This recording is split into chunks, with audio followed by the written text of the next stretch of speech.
decent spot that didn't take me too long. I mean, it doesn't look perfectly circular, but I'm not too picky about that. And once you put your marble or rate, whatever in it, it'll fill it out a little bit and maybe look more round.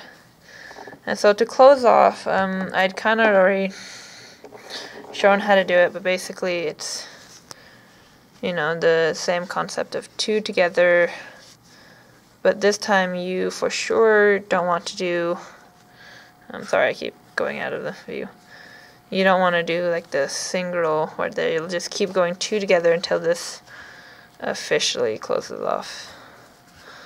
And it gets tighter the smaller it gets, and finding a place to put your hand gets really creative because, you know, it's kind of complicated.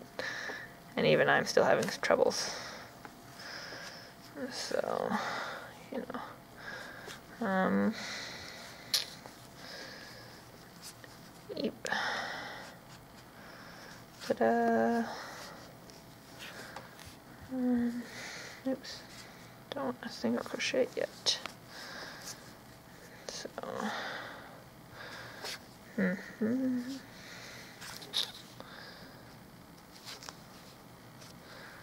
This is where I run out of places to put my fingers. Go in. Yeah, and it gets tighter the smaller you get.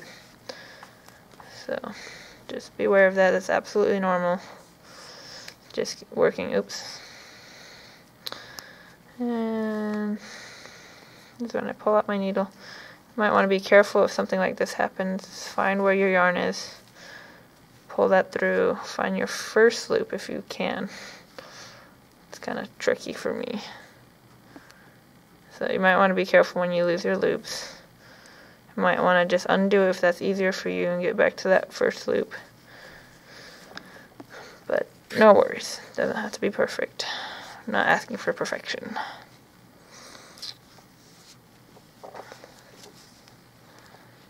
So let's see if I could get so really tight at this point. Oh my gosh. You can get to the point where you can't even pull your yarn through. So, I mean, literally can't pull my yarn through it. So,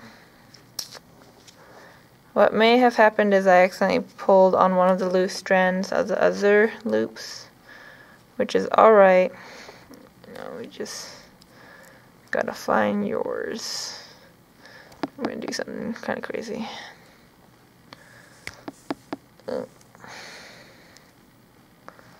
Ta-da! I found it. Kind of complicated, but I got it.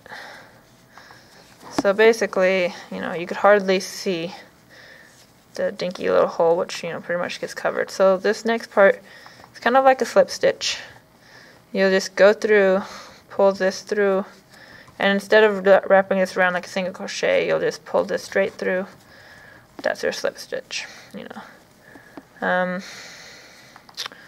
What most people like to do is, you know, stitch this close or something. I will just, what I'm going to do, I'm not going to worry about it at all, just because marble's not going to go through that.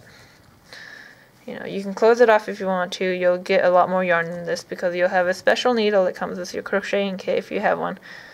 It's kind of a thicker needle that'll fit yarn through it, and you'll just sew it closed with your extra yarn. So I'm just going to cut this and pull my extra, and, you know, I'm going to stick my crochet stick somewhere, you know, random loop here, wrap this around, and that's how I'm going to stitch this close. I'm not too worried about it. You know, see, look. If I added eyes and a face, it'd have a tongue. You know, just humor me. And so basically the marble kind of, this is the fun part, if it had a face, it'll be eating the marble. And, you know, I've kind of made this a little bit differently, so it's a lot different. You might want to modify it a little differently. However you want to close it, what I'm probably going to do is get a lot of yarn and just loop it through here and kind of be like shoelaces to close it instead of just the one. I mean, the one will probably work too, but there you go, that's completed, the weight's in it. Shouldn't, well, maybe it'll go flying out. So, there's that. And it's done.